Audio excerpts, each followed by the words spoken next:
मेरे प्यारे देशवासियों, आज हम सबके जीवन में टेक्नोलॉजी का महत्व बहुत बढ़ गया है।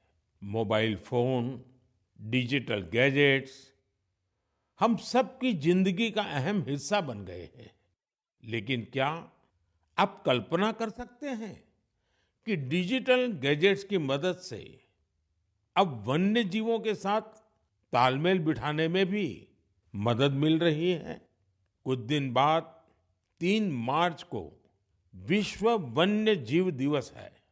इस दिन को वन्य जीवों के संरक्षण के प्रति जागरूकता फैलाने के उद्देश्य से मनाया जाता है।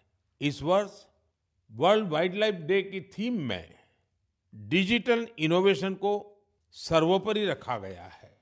आपको ये जानकर खुशी होगी कि हमारे देश के अलग-अलग हिस्सों में वन्य जीवों के संरक्षण के लिए टेक्नोलॉजी का खूब उपयोग हो रहा है।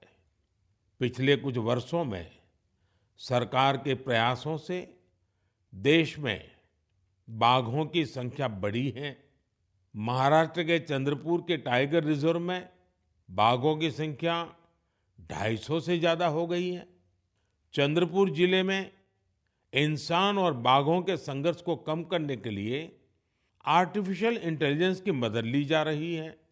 यहाँ गांव और जंगल की सीमा पर कैमरे लगाए गए हैं। जब भी कोई बाघ गांव के करीब आता है, तब एआई की मदद से स्थानीय लोगों को मोबाइल पर अलर्ट मिल जाता है। आज इस टाइगर रिजर्व के आसपास के 13 गांवों में इस व्यवस्था से लोगों को बहुत सुविधा हो गई है और बाघों को भी सुरक्षा मिली है। साथियों, आज युवा एंटरप्रेन्योर्स भी वन्य जीव संरक्षण और इको टूरिज्म के लिए नए-नए इनोवेशन सामने ला रहे हैं। उत्तराखंड के रुड़की में रोटर प्रिसिशन ग्रुप्स ने wild life institute of India के सहयोग से ऐसा ड्रोन तैयार किया है जिससे केन नदी में घड़ियालों पर नजर रखने में मदद मिल रही है। इसी तरह बेंगलुरु की एक कंपनी ने बघीरा और गरुड़ नाम का ऐप तैयार किया है।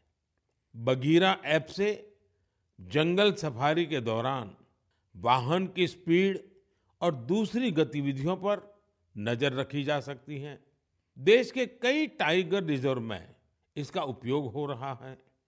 आर्टिफिशियल इंटेलिजेंस और इंटरनेट ऑफ थिंग्स पर आधारित गरुड़ ऐप को किसी सीसीटीवी से कनेक्ट करने पर रियल टाइम अलर्ट मिलने लगता है।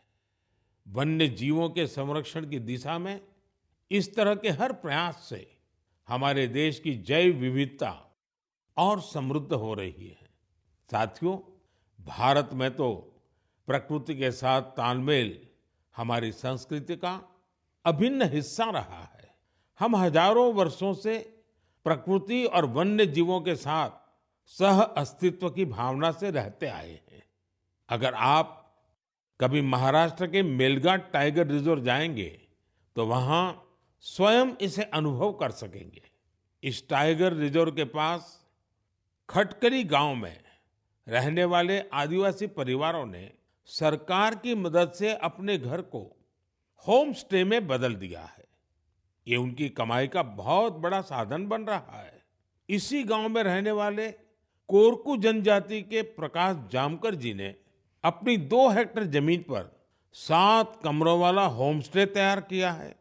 उनके यहाँ रुकने वाले पर्यटकों के खाने पीने का इंतजाम उनका परिवार ही करता है। अपने घर के आसपास उन्होंने औषधीय पौधों के साथ आम और कॉफी के पेड़ भी लगाए हैं। इससे पर्यटकों का आकर्षण तो बढ़ा ही है, दूसरे लोगों के लिए भी रोजगार के नए अवसर बने हैं।